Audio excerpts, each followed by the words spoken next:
Okay, hello everyone, I'm Vincent Tsai. Today my topic is discrimination by elderly penguin between the non-mutual cause of mates, neighbors, and strangers.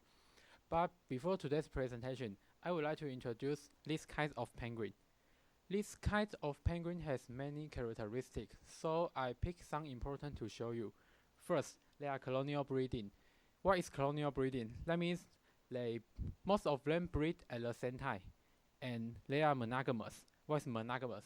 Like the picture shows, one male penguin is paired with one female penguin.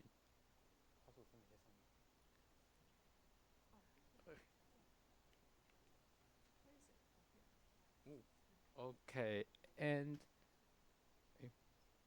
oh, and they have coordination of breeding. When the breeding season is coming, the male penguin establish the territory first, and then he keep calling to attract the female penguin to breed with him. After they are paired, they will take turn to collect the stone to build a nest, hunt for food, and take care of their babies. Nowadays, when people talk about penguin, what comes into your mind first? What comes into your mind first? Maybe it's cute, shaggy, or adorable. But in fact, this kind of penguin is cunning. And why I say that they are cunning? In this picture, they push one of their friends down into the sea, and they are going to see if there is any predator under the sea. And they will bully the child penguin. They bite them, beat them, and even kill them.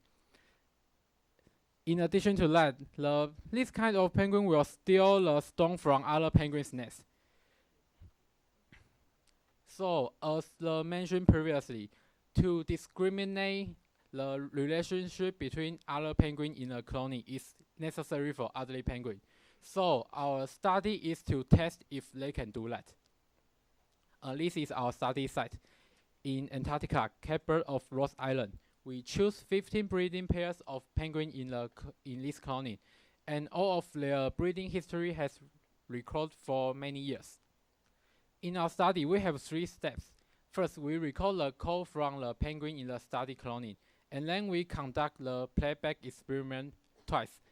And we have a space of 7 days between first and second experiment. And we will put the speakers out of the penguin's nest for 1.5 meter to 2 meters. And it has to be set at least 45 minutes before the experiment. And in our playback experiment, we will have 2 minutes of blank tape for control trial and calls from the strangers, neighbors, and mates. And between each of the call, we will have 2 minutes of blank tape. And if the penguin has a different mate from the last breeding season, there is an additional previous mate call for them. Okay, and each call trial consists the call about 6 seconds for 3 times, and each time is separated by 7 seconds. And our second playback experiment is just reverse the order of the first playback experiment like this. And in our experiment, we choose the control trial as the criterion to get the mean frequency. And we observe the call and the following 2 minutes of blank tape for a group, like this. And we classify the behavior into seven categories. And first is arousal, movement, comfort, nesting, display, speakers, and calling. And if there is no observation of the behavior, we will give it 0. And if the observed frequency is less than mean frequency, we give it 1. And if it is more than mean frequency, it's 2. And here is our results. The x-axis is the playback type, and the y-axis is mean response score. In this chart, we can see the response level for different call for both male and female penguin are significantly different. But for only male penguin, they respond more to neighbors than strangers. But the female penguin cannot discriminate the stranger and neighbor overtly.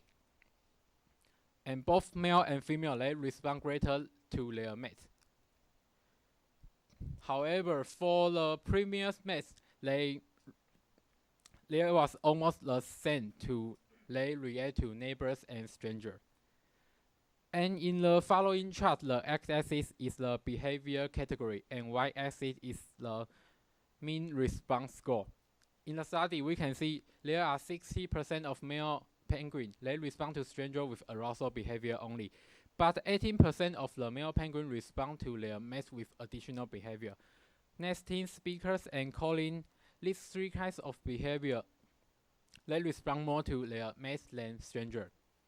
And for female penguin, 68% of them respond to stranger with arousal behavior only, and they respond to mate with additional behavior. Arousal, nesting, speakers, and calling, these four kinds of behavior, they react more greater to their mates than strangers. And in this chart, we can see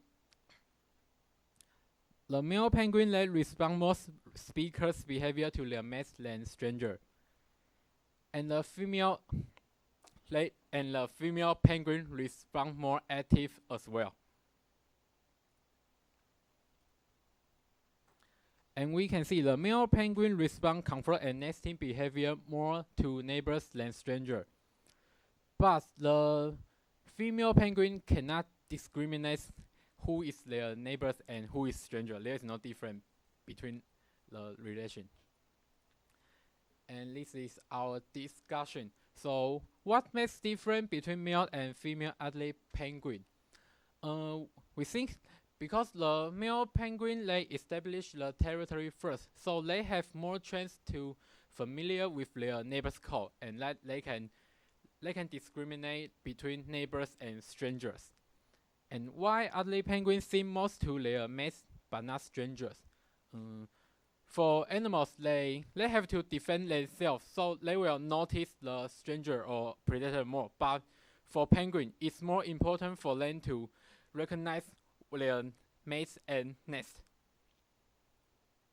And this is conclusion. Male penguins have a more stable vocal environment than female. That's what I just said. They have more chance and more time to familiar with their neighbors' call.